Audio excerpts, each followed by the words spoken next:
Muito bem, vamos iniciar nossa live.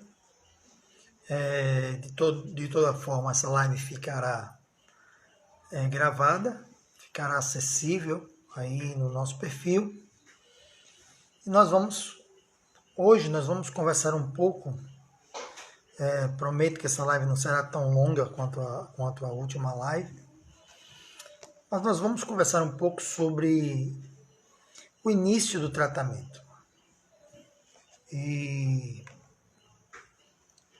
às vezes isso acarreta várias dúvidas, né? Principalmente aos psicanalistas que estão iniciando o processo de análise, e muita angústia, né?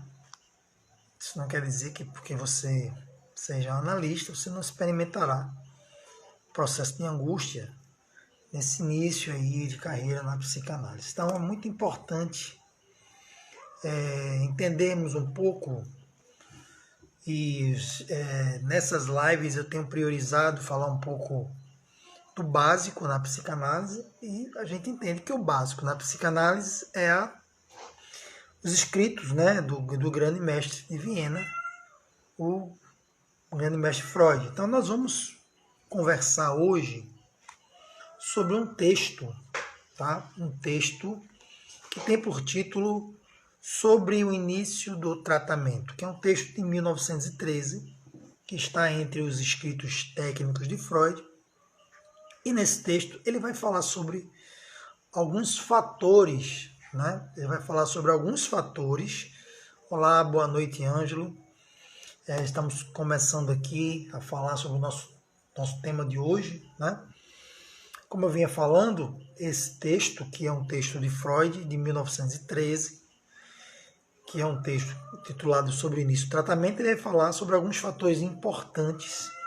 Ele dá algumas dicas, né? Ele vai dar algumas orientações sobre o início do tratamento em psicanálise.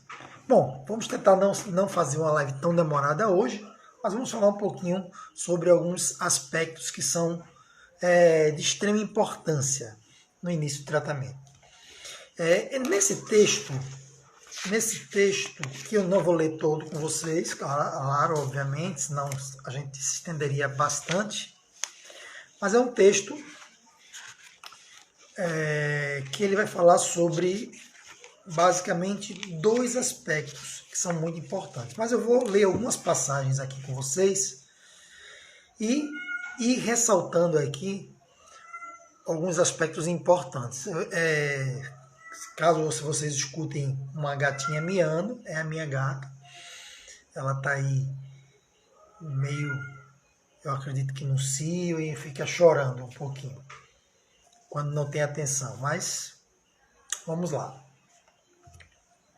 Então, vou falar aqui sobre alguns aspectos que ele vai colocando e a gente vai conversando sobre o texto. Eu vou só falar sobre aqui alguns pontos que eu destaquei aqui no texto, mas, como sempre falo, como sempre aconselho, é sempre muito importante que todos os psicanalistas leiam a obra de Freud, leiam os textos freudianos, é muito importante isso. Então, aconselho que vocês leiam o texto, chama-se Sobre o Início do Tratamento, do ano de 1913. Então, bora lá. A primeira coisa que Freud coloca aqui nesse texto, que a gente vai relembrando, né? Quero dizer que caso vocês tenham dúvidas, vocês podem ficar à vontade de perguntar aí no chat, que a gente vai esclarecendo. E aí, vamos ver aqui no parágrafo 3º, né, do texto, Freud diz o seguinte: há anos já apontei em outro local as indicações mais importantes para a seleção dos pacientes. Então, uma coisa interessante nesse texto, né, é que quando Freud fala de pacientes para o processo de análise, ele está falando que é necessário fazer uma seleção desse paciente. Então, segundo Freud, tá, é muito importante entender esse aspecto. Isso vem trazer um alerta importante para nós, que Freud coloca também no início do texto. A primeira questão é que Freud começa falando sobre a dificuldade, muitas vezes, de diferenciar alguns problemas psíquicos.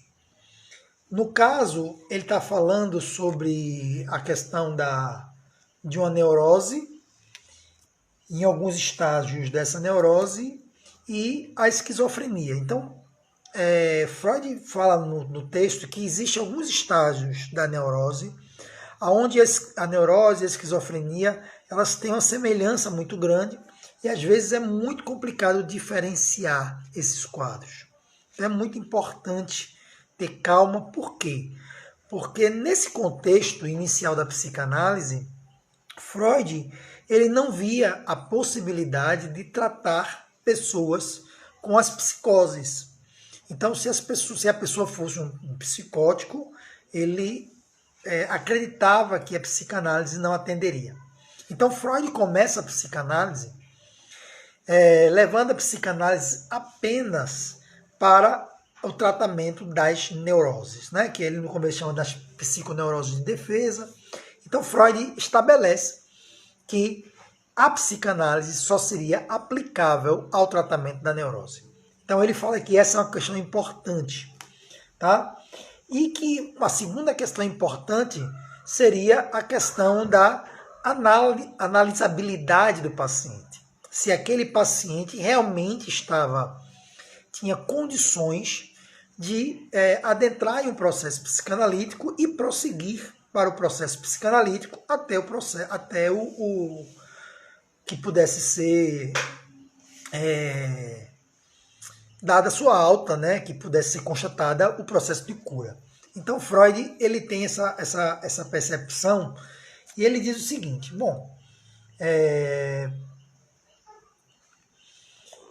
e ele diz que ele tem uma frase que diz nesse mesmo trecho, né, ele fala assim, mas acrescento aqui então, desde então, que me acostumei a aceitar de início, né, apenas provisoriamente durante algumas semanas, pacientes dos quais pouco sei. Então Freud falou que para que ele pudesse aceitar os pacientes e ele pudesse entender um pouco sobre aquele quadro de forma geral, inclusive realizar um diagnóstico, né, daquele paciente. E quando Freud fala em diagnóstico, a preocupação dele está muito centrada nessa questão do diagnóstico de que se seria uma neurose ou se seria uma psicose, ou como ele chama aqui, de uma parafrenia. Então, ele fala que ele aceita esse paciente durante algumas semanas, e aí ele está introduzindo a questão das entrevistas preliminares. Então, ele chama isso de um certo ensaio da psicanálise. Tá? Então, ele chama essas entrevistas preliminares de um certo ensaio. Também quero dar boa noite aqui ao pessoal que está entrando agora, né, que eu não falei, a Amora, o Alex, apenas mais um feirense, aí um conterrâneo aqui, né, de Feira de Santana, de onde eu estou falando também. Sejam muito bem-vindos. Tá? Então vamos lá. Então Freud ele fala desse período inicial, onde ele aceita provisoriamente. E ele dá uma justificativa para essas entrevistas, para esse momento meio provisório. Porque se o paciente ele não tivesse uma condição, né, de se submeter ao processo de análise, por que Freud fala que o paciente precisa ter a condição de se submeter ao processo? Porque a análise ele é um processo diferenciado, e eu já falei isso em outras lives, eu costumo sempre falar isso, e a análise ela vai mexer muito com a angústia do paciente. Ou seja, a psicanálise vai mexer em coisas que foram recalcadas e, obviamente, que é um dos objetivos da análise trazer esse recalcado para a consciência. Se esse aspecto se esses processos de alguma forma eles foram recalcados, é porque eles causam uma angústia e por isso eles foram recalcados. Então, Freud fala que nem todo mundo vai ser aberto ao tratamento e que algumas pessoas vão oferecer mais resistências que outras pessoas. Então, Ele tem uma preocupação de se essa pessoa não continuar no tratamento, ela não fique com um sentimento de fracasso e que ela não ache que ela não tem possibilidades de se tratar. Às vezes, a resistência pode ser referente também ao profissional ou algum fator transferencial que tenha surgido antes mesmo de criar-se ali um vínculo analítico. E aí, Freud ele tem esse cuidado de preservar o paciente para que ele não se sinta tão perdido e para que ele ache que não tem cura e de repente o problema até agrave. Então ele diz que ele analisa esses pacientes e por um período, né, que ele chama um período de ensaio, tá? Mas que seria ali um ensaio, um período de análise preliminar. Alguns teóricos, né, trouxeram esse conceito de entrevista preliminar. E tem muita gente, muitos analistas, que baseiam esse período em uma anamnese. Notem que eu sempre estou falando desse assunto aqui e estou sempre contrastando, tá, a psicanálise de outros campos de saberes, principalmente o campo médico. Então há uma tendência muito forte de querer fazer uma comparação da psicanálise com a medicina. E já nos tempos de Freud, eu sempre falo isso, eu sempre estou alertando sobre isso, e já nos tempos de Freud já começa a entender, né, que a psicanálise ela não segue os mesmos parâmetros e os mesmos padrões, tá, de tratamento da medicina. Então, existe muita gente hoje que começa os tratamentos com um questionário de anamnese. Particularmente, eu já relatei aqui que eu não uso questionário de anamnese e nem falo, né, e nem utilizo muito questão de formulários no meu processo, tá? E olha o que Freud diz aqui, ó. Ainda nesse terceiro parágrafo, tá? Freud diz assim, ó, se vocês escutarem os cachorrinhos latindo, moram num condomínio e nesse horário os donos vão levar os cachorros para fazerem suas necessidades e muitas vezes eles saem fazendo alarde. Normal. Como eu estou gravando direto do celular, né? Aqui é uma live no Instagram, então o celular não tem esse controle de cortar os ruídos, né? Mas vamos lá. Ele diz assim, ó, mas este ensaio prévio já é o início da psicanálise e deverá seguir as suas regras. Podemos, por exemplo, mantê-las separadas na medida em que deixamos principalmente o paciente falar. Olha que coisa interessante.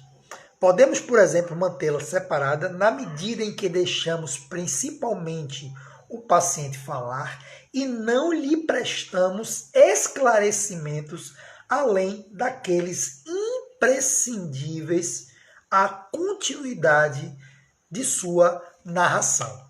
Então, olha que diferença as orientações que Freud dá sobre o início do tratamento para as orientações que muitos cursos, muitas escolas têm dado para o início de tratamento. Então, essa história de um formulário de anamnese, coisa e tal, eu não acredito nisso, eu não utilizo isso. Freud, em outro texto, ele vai dizer que não há necessidade de um psicanalista fazer notas daquilo que ele está escutando ali, mesmo porque o que vai acontecer ali entre o paranalítico vai acontecer na análise e o analista ele precisa ter essa capacidade, né, de fazer uma escuta flutuante e deixar, inclusive, que o seu inconsciente o ajude no processo. Obviamente que para o inconsciente do analista, né, poder ser utilizado como uma ferramenta dentro do processo de análise, esse psicanalista deve ter passado pelo processo de análise pessoal e adequada. Não é uma análise com qualquer profissional, tem que ser uma análise com um profissional adequado. Então, é muito importante a gente perceber e a gente ver que quando a gente vai ler os textos, né, de Freud, os textos onde o próprio Freud dá suas orientações, a gente vê como às vezes tem orientações que são contrastantes com outras informações que a gente vê de pessoas que interpretam a psicanálise e às vezes essa interpretação não é lá muito adequada. Então Freud ele fala que esse ensaio inicial ele já faz parte de uma análise e ele deve seguir as regras psicanalíticas. Então ele faz essa demarcação desse começo, dizendo que você pode demarcar esse período falando muito pouco. Olha só, deixando o paciente falar e não lhe dando nenhuma explicação, a não ser aquelas imprescindíveis para que ele continue a sua narração. Então, olha como isso é angustiante. Muitas vezes, quando o analista ele não está preparado através de sua análise pessoal, ele não consegue vencer essa angústia de não falar nada. Por quê? Por quê? Porque muitas vezes ele pode cair na tentação de pensar, olha, se eu não falo nada, o que é que o paciente vai pensar de mim?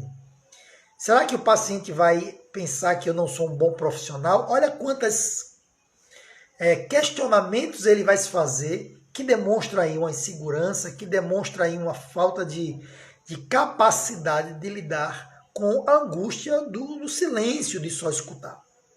Ao mesmo tempo, a gente pensa também em um fator que pode ser muito destacado, um posicionamento narcisista do analista.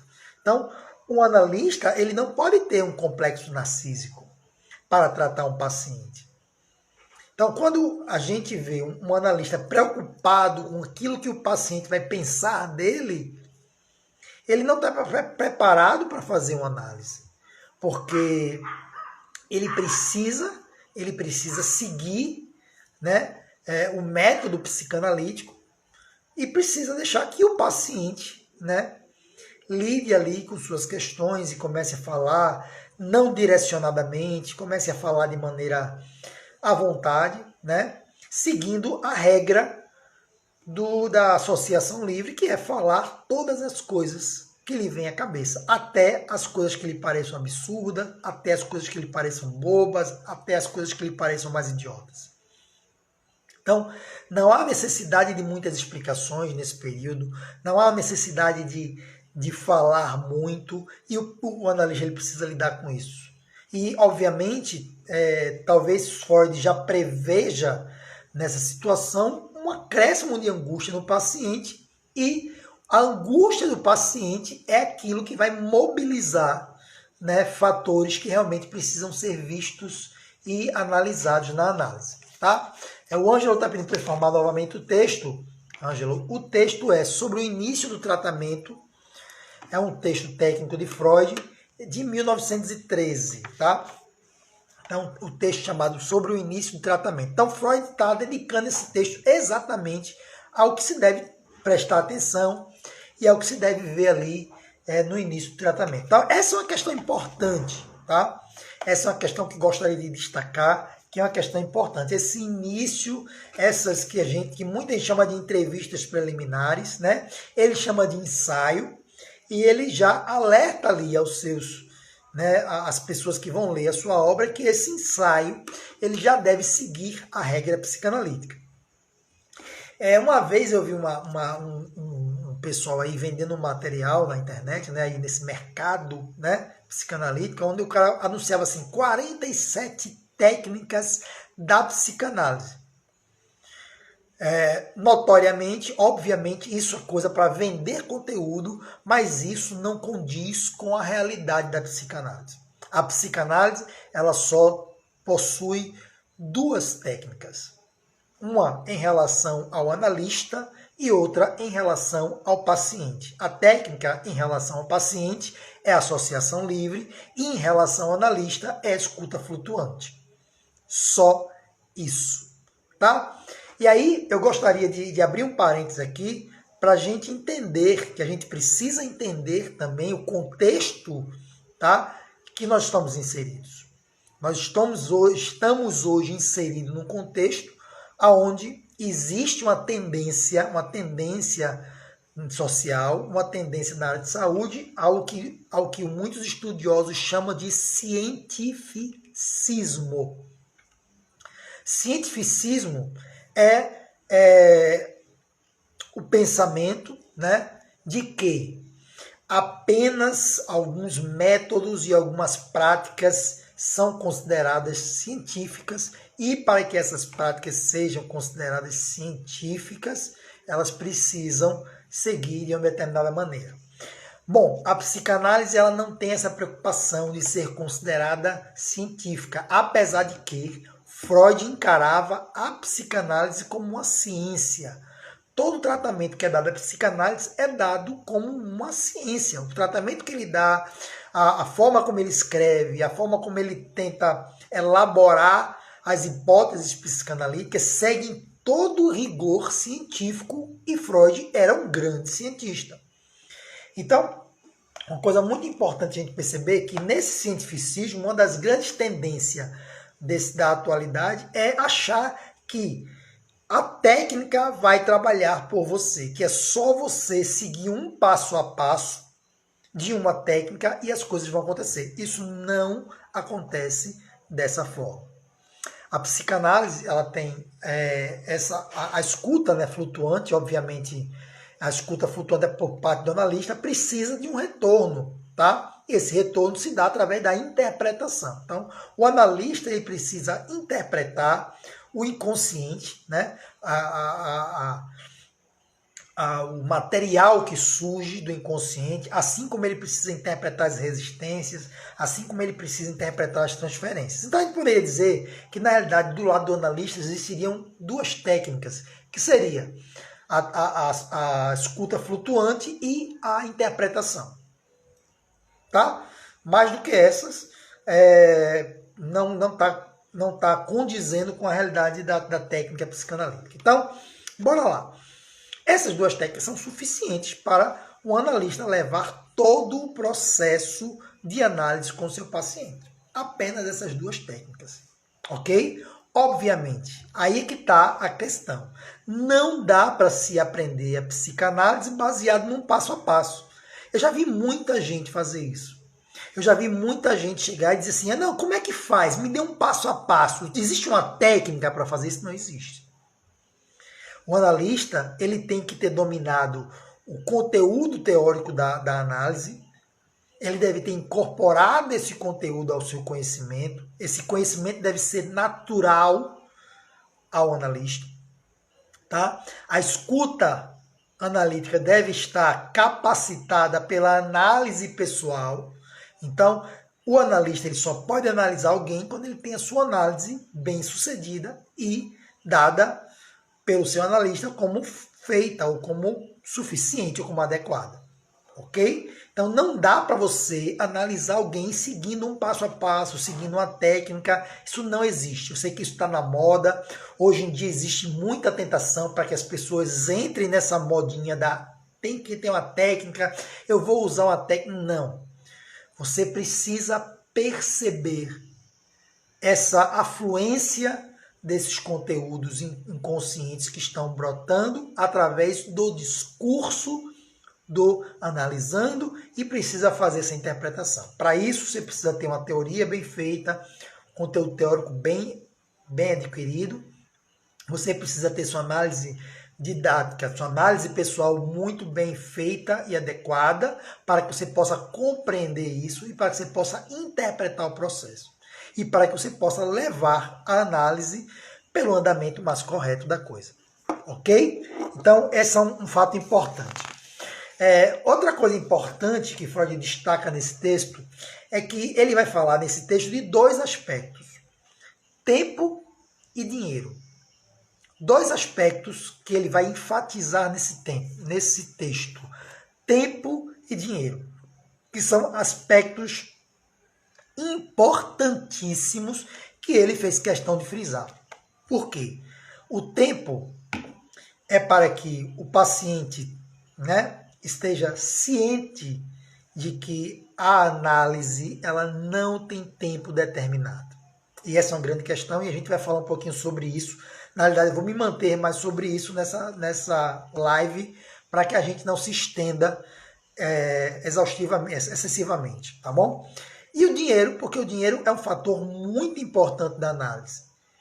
O dinheiro demonstra na análise como o paciente mobiliza seus recursos libidinais. Então, é muito importante. O dinheiro é o esforço, tá, do paciente no processo da análise.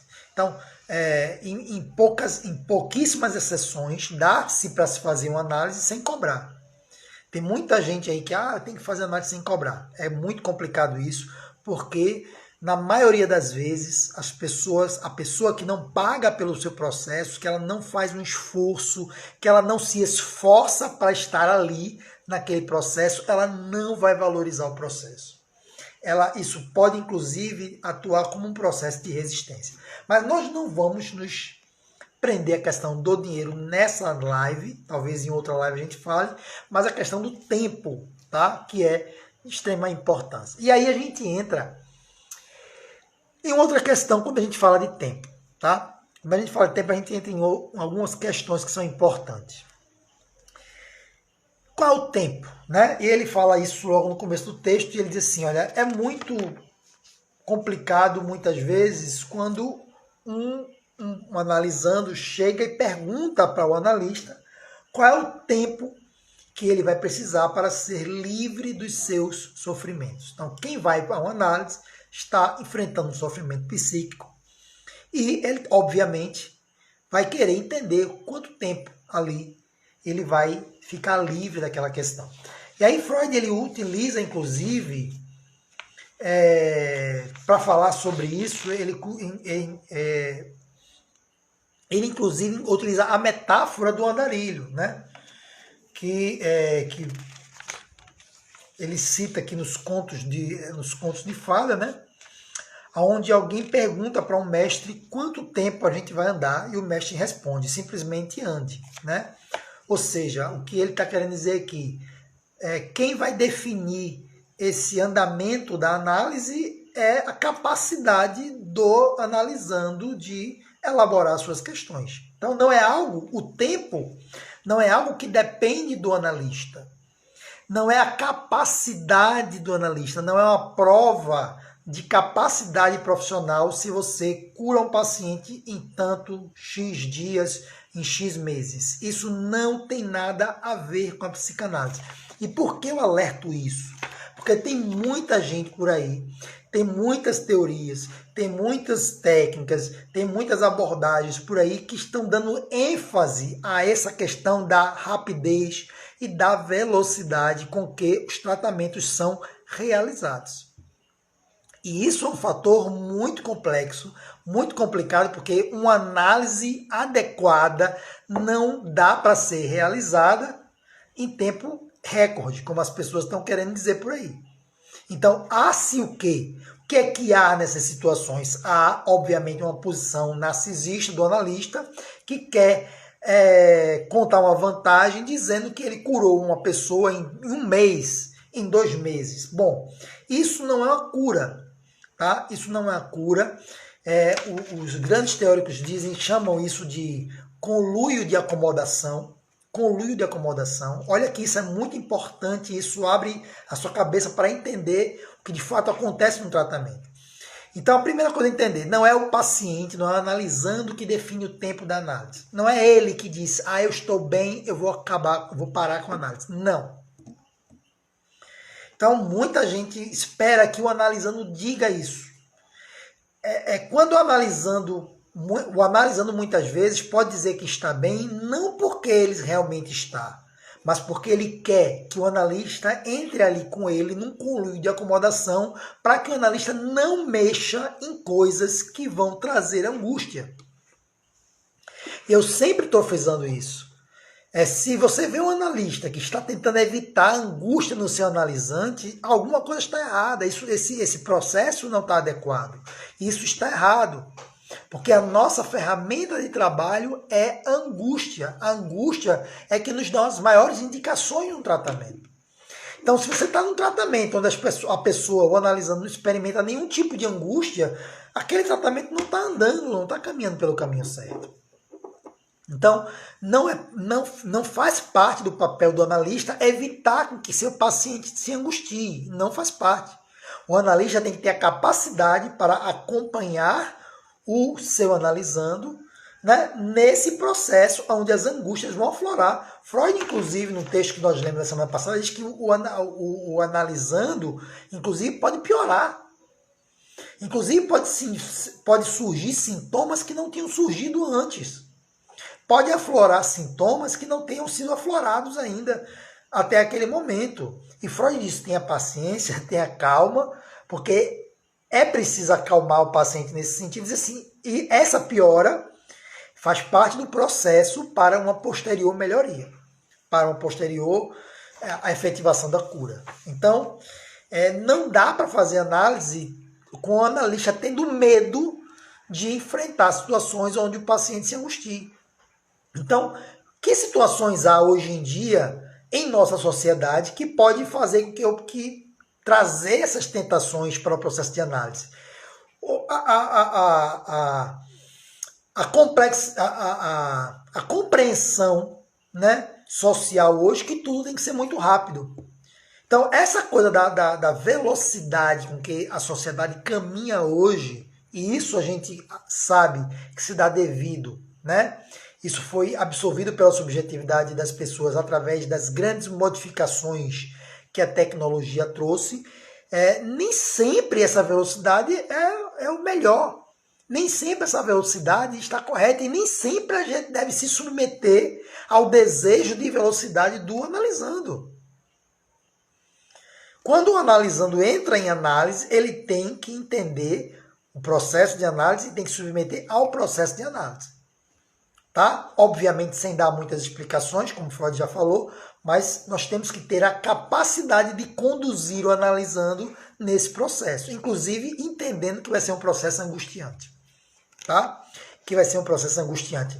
Não é um processo de passar a mão na cabeça. A análise não é o lugar onde você vai ser acolhido, você vai ser abraçado. Olha, gente, isso é uma conversa muito bonitinha. Pode trazer pessoas, mas as pessoas que essa conversa vai trazer não vão ter capacidade de aprofundar um processo de análise.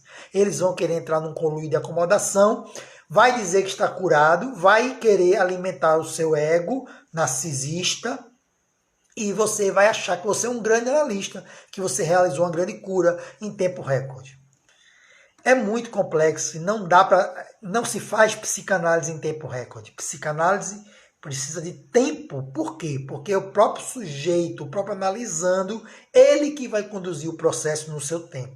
E esse processo não é simples, é um processo que vai estar recheado de resistências, de processos transferenciais que precisam ter ali a consciência plena do analista, e o analista precisa saber o que está fazendo durante todo o processo. Então isso é muito importante. Então o tempo da análise, quem vai dizer é o analisando, não por boca, mas pelo seu próprio processo, pelo seu próprio caminhar no processo. Então isso é muito importante. E aí a gente vê alguns sinais da despreparação de muitos analistas. Né? Por quê? Porque o analista muitas vezes ele já entra, os iniciantes, né? Quando eu falo de analistas que caem nesse processo, estou falando dos analistas iniciantes, ele vai entrar com essa questão, poxa, se eu demorar muito, ele vai achar o que de mim? Né? Ele pode sair da análise. Ora, o paciente vai sair da análise se ele vencer as resistências dele, vencer o processo. Então, se você tocar num fato de maneira descuidada, se você tocar em algum ponto de maneira descuidada, se você utilizar uma técnica não muito bem utilizada, se você fizer algo, né, que cause estranheza àquele paciente, é possível que isso possa trazer para ele, que possa fortalecer ainda mais suas resistências e pode fazer com que ele desista do processo. Então tem muita gente que reclama, meus pacientes não ficam no processo, meus pacientes não ficam em análise, eles desistem muito rapidamente, desistem muito fácil. E é preciso entender que quando o paciente desiste é porque o processo resistencial, o processo de resistência venceu sobre o processo analítico. Então é um erro, muitas vezes é um erro do analista que pode causar essas questões, com a questão da desistência do processo. Obviamente, você tem que saber a medida em que você vai interpretar, qual é o melhor momento para interpretar, como é que você vai fazer essas interpretações para que você não atinja um processo de resistência de maneira inadequada ou antes do tempo que aquela resistência possa ser vencida, ok? Então, geralmente quando acontece isso, não é o problema do analisando. Olha, existe uma questão que muitas vezes o analista, para manter conservada o seu aspecto narcísico, quer colocar a culpa no paciente. Ele não teve força de vontade, ele não lutou, ele não perseverou. É possível, mas o analisando que vem, ele vem exatamente porque ele não está conseguindo resolver. E por que ele não consegue resolver? Porque ele não consegue ter acesso. E por que ele não consegue ter acesso? Porque existe um processo de resistência ali atuando e fazendo com que uma parte dele queira o tratamento e outra parte dele não queira o tratamento. O paciente, o analisando, ele é um sujeito dividido. Ele é um sujeito cindido do seu inconsciente. Então ele vai ter uma parte do seu ego que quer entrar no tratamento, que reconhece que existe ali um sofrimento psíquico, mas ele vai ter um processo existencial que vai lutar contra o tratamento, que vai boicotar o tratamento. E é muito necessário que o analista esteja muito bem preparado para que ele reconheça todas essas nuances do tratamento, para que ele não caia no processo de tentativa de conluio com o paciente, com o analisando, e ele não ache, fique aí alimentando a fantasia de que ele fez um bom trabalho quando na realidade ele não fez. Que o paciente foi curado quando na realidade o paciente não foi curado. Tá? Aí você pergunta, Lúcio, existe cura em psicanálise? Obviamente que existe. Freud fala disso e na psicanálise, que é a abordagem que alcança uma profundidade e um nível tão grande que Freud fala, e muitos outros teóricos falam, tá? De a modificação na personalidade. Então, uma análise, ela modifica, ou seja, ela reestrutura a personalidade. Note que alguém que se apresenta hoje com um sofrimento psíquico, pela teoria freudiana, ele encontrou um problema no seu desenvolvimento psicossexual, no seu desenvolvimento emocional. Uma pessoa que possivelmente, que muitas vezes está regredida, ou seja, tem traços de caráter, de fases bem anteriores, traços de caráter bem regressivos, e é uma pessoa que está apresentando uma personalidade ali desestruturada. E, obviamente, a pessoa pode mudar. Quando ela entra no processo, quando ela começa a fazer as pazes com seus materiais recalcados, quando ela começa a ter uma expansão da sua consciência através do conhecimento desses processos inconscientes, ela vai mudar. Ela muda, sim. Então, o senso comum diz, a gente não muda mais. Essa ideia de que uma pessoa não muda é uma ideia que foi colocada na cabeça das pessoas para que as pessoas não busquem mudança. Existe existe uma sociedade que muitas vezes não quer que a pessoa mude. Porque a análise pretende restaurar o sujeito do desejo dentro de cada pessoa.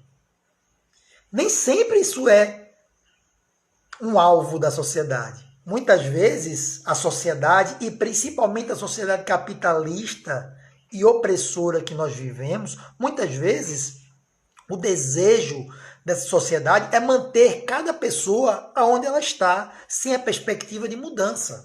É o que nós chamamos de naturalização do problema. Tá? Então, a personalidade tem capacidade de mudar? Sim, a pessoa muda e é evidente essa mudança.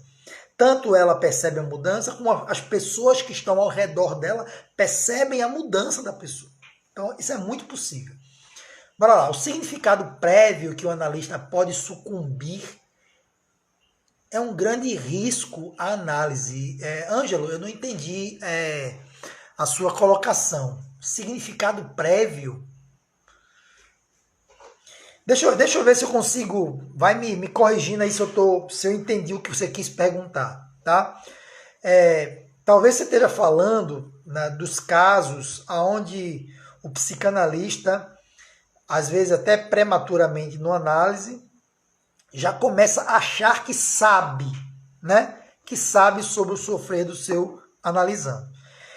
Isso é uma questão muito complicada, porque isso é bem da visão da medicina, né? O sujeito, o analista, né? Ele é colocado pelo analisando. Isso, exatamente, que é esse conhecimento, né? Isso aí, Ângela, na realidade é fruto de uma personalidade narcísica que não foi tratada. Então, esses psicanalistas que têm essa postura, eu já sei do que ele tem, já vou. É uma postura inadequada, tá? O analista ele não pode responder da posição do mestre, tá? Lacan fala muito disso, da posição do mestre, apesar de ser colocado nessa posição.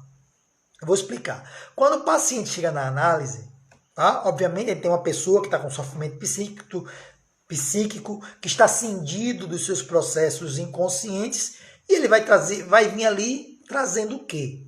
Ele vai trazer a noção dele que ele tem da medicina. Ou seja, ele vai achar que você é o sujeito que sabe sobre o seu sofrimento.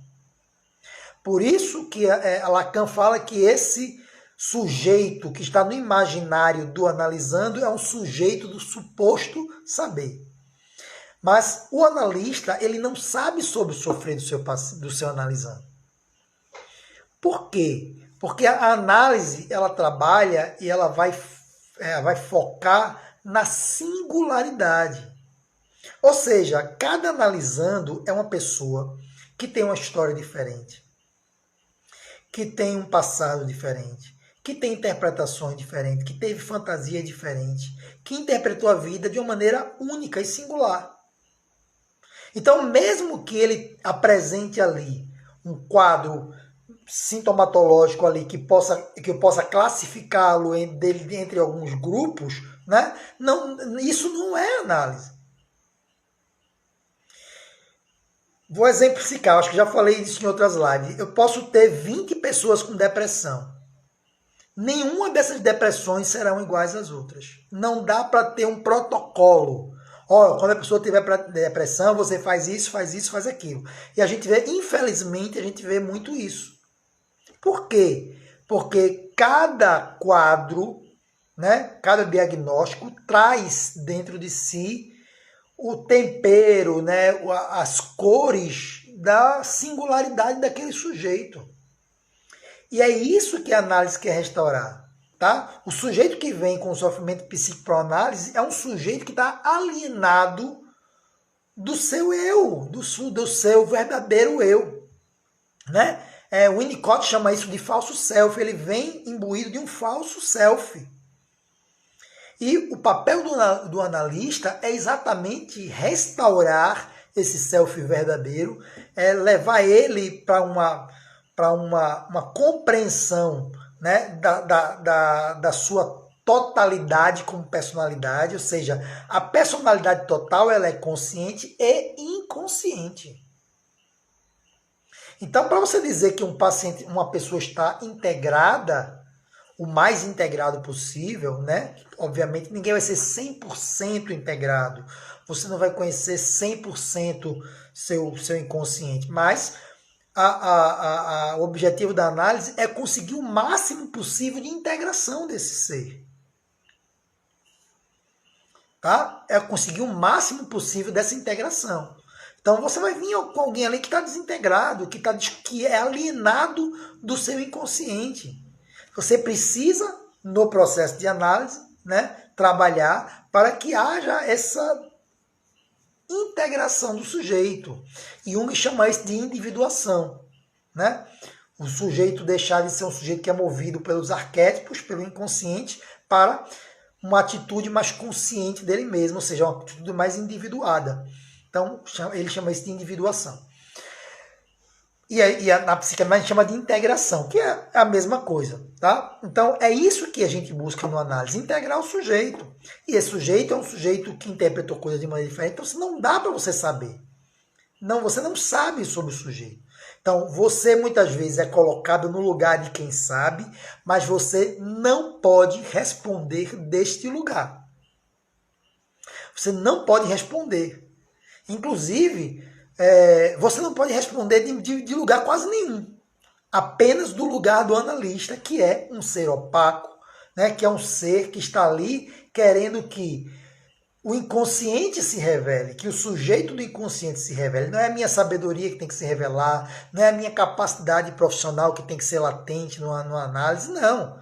Eu estou ali, nós estamos ali juntos num processo onde o analista vai ser alguém capaz de perceber essa intrusão do sujeito do inconsciente na fala e no discurso do seu analisando. Tá? Então isso é muito importante entender que essa é uma angústia que é possível que aconteça. Essa angústia vem de uma análise mal feita. Se você está encarando, se você já se declarou, né, já se autorizou analista, você está sentindo muita angústia nesse processo, é importante que você reveja o seu processo de análise ou até retome seu processo de análise para que essas questões fiquem muito bem vistas e muito bem batidas, tá? Então, sempre eu vou deixar muito claro aqui que é muito importante que a sua atuação profissional seja embasada numa análise bem feita, num conteúdo teórico muito bem compreendido, muito bem assimilado. Né? Não dá para você analisar a pessoa e ficar com a sua mente ocupada buscando o que é isso, meu Deus. Isso aqui ele está falando é o quê? É o ego? Não dá para você ficar preocupado. Não é assim que se faz análise. Não dá para você analisar, você anotar tudo o que ele falou, não vai dar para você anotar tudo e chegar em casa você estudar. Não é assim que faz análise. Está errado. São práticas de psicanálise selvagem. Não se faz dessa maneira. Quando você vai encarar uma análise, você tem que encarar essa análise com a capacidade de encarar a análise e com uma certa resistência à angústia que vai surgir no processo. Então, não dá para ficar fazendo análises, não dá, tá? Obviamente, as primeiras análises você vai precisar de uma supervisão e o seu supervisor vai lhe orientar, mas a sua análise tem que ser bem feita, né? A sua análise tem que ser muito bem feita, para que você possa, mesmo porque quando você não faz uma análise bem feita, a sua escuta ela fica comprometida. Você vai ter pontos, né, surdos na sua escuta. E isso é importante, tá? Isso é muito importante que seja visto. Então, é uma questão importante, o tempo. E aí, prosseguindo no texto, né? Prosseguindo no texto, Freud diz que quando você tiver certo, né, de que você vai aceitar aquele paciente para análise, que nem todo paciente você precisa aceitar, na realidade vai ter pacientes que não são analisáveis e você percebe isso, e muitas vezes eu já recusei pacientes e é possível que isso aconteça, tá? E é importante que quando você vai aceitar esse paciente, aí sim você precisa deixar para esse paciente muito claro da questão da indeterminação do tempo na análise. Em psicanálise, o tempo de duração da análise é indeterminado. Existem algumas abordagens, né, da psicanálise como uma psicoterapia psicanalítica mais breve, tá? Uma psicoterapia psicanalítica breve, que essa questão do tempo já tem uma outra formatação, aí já entra no outro assunto. Psicoterapia breve é uma outra história. Mas em psicanálise, né, a chamada psicanálise standard, o tempo é indeterminado. E você tem que ter a capacidade de dizer para o seu analisando isso, deixar claro para ele isso, que não tem tempo determinado para a finalização do processo. o tempo determinado, quem vai dizer é o andamento do processo, e a alta vai se dar quando você perceber, através da sua visão analítica, que aquele paciente, né, já tem condições de caminhar sozinho. Ele também, quando ele chega no final dessa análise, ele também já vai ter essa percepção amadurecida. Mas nunca o paciente só e você não. Se você não tiver essa percepção de que ele alcançou pelo menos os objetivos básicos, né, da análise ali, não dá para você liberar o seu paciente. Obviamente você não pode obrigá-lo, ninguém pode obrigar ninguém a continuar, mas você vai dizer, olha, na minha visão, você não está pronto. Não é dessa forma, e isso pode ser um processo de resistência do paciente. Então, vai ter processo de resistência, ele vai dizer, não, eu já estou ótimo, eu só queria análise para esse aspecto mesmo, eu só queria resolver isso e coisa e tal. E aí você tem a obrigação de esclarecer que isso pode ser um processo de resistência e que, na realidade, ele não está pronto para a finalização da análise. Tá? E aí você tem que deixar claro isso. Tá? Ele diz assim, ó, olha o que Freud diz aqui sobre isso. Recuso-me a obrigar os pacientes a perseverarem no tratamento durante um determinado período e faculto a todos interromperem o tratamento quando lhe aprouver. Mas não escondo deles que uma interrupção depois de um curto período de tempo não terá sucesso algum. Olha como Freud é claro na sua orientação. Ele diz o seguinte, eu não obrigo ninguém a continuar. Ninguém é obrigado. Eu não forço a ninguém continuar. Se ele quiser interromper o tratamento, vai interromper. Mas eu tenho como obrigação esclarecer a ele que o tratamento que não chegou à sua conclusão pode não apresentar resultados duradouros, né? Porque o resultado da análise ele tem que ser duradouro. Você não pode querer que um paciente fique também interminavelmente em análise, tá? O paciente não é sua aposentadoria. E outra coisa, depois quando a gente for falar, em uma outra live, for falar sobre a questão do dinheiro, um analista ele não pode ter necessidade financeira. Ou, se ele tiver, ele precisa saber lidar com isso sem incluir seu paciente nessa questão. Tá? Para que ele não conduza, para que ele não tente sugestionar o paciente, além da vontade do paciente. Então, se o paciente quiser interromper o tratamento, ele pode interromper. Porém, eu tenho que esclarecer que ele ainda não está no momento de interrupção. E que se ele interromper num tempo curto, o tratamento não vai fazer efeito. Bom, pessoal, então essas são as questões que Freud coloca nesse texto, tá? É um texto, como eu já falei, de 1913, tá? Portanto, é nos iniciozinhos ali da psicanálise, deve estar ali por volta do volume 2, 3, né? É um texto de 1913 que se chama Sobre o Início do Tratamento, onde Freud dá orientações sobre o início do tratamento. Eu queria facultar vocês aí, né, que estão me ouvindo, que ficaram aqui conosco até esse horário, que nós já estamos finalizando, colocarem aí dúvidas, questões que vocês possam ter tido nesse processo, né? O Ângelo está falando aqui, estou quase, porém são questões que já me preocupam. Proposital esse tema. Então, pelo que eu entendi, o Ângelo já está quase finalizando aí o seu curso, mas que algumas dessas questões ainda o preocupam. Ângelo, a gente não tem como analisar o seu processo de análise, né? Não tem como analisar seu processo de aquisição teórica, mas é muito importante isso, né?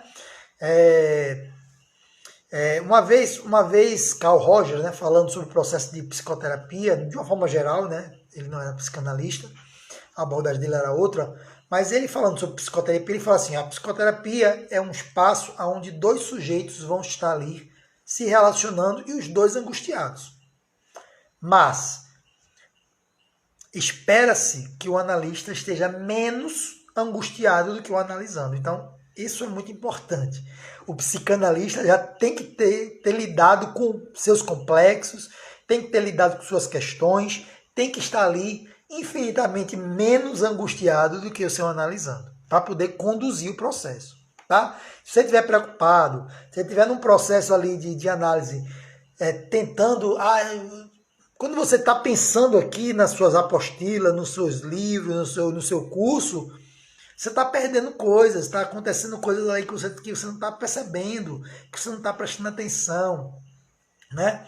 Outra coisa, tudo que você age, né, durante a sessão é percebido e interpretado pelo seu analisando. Então, é muito complexo, tem que se estar adequadamente preparado para se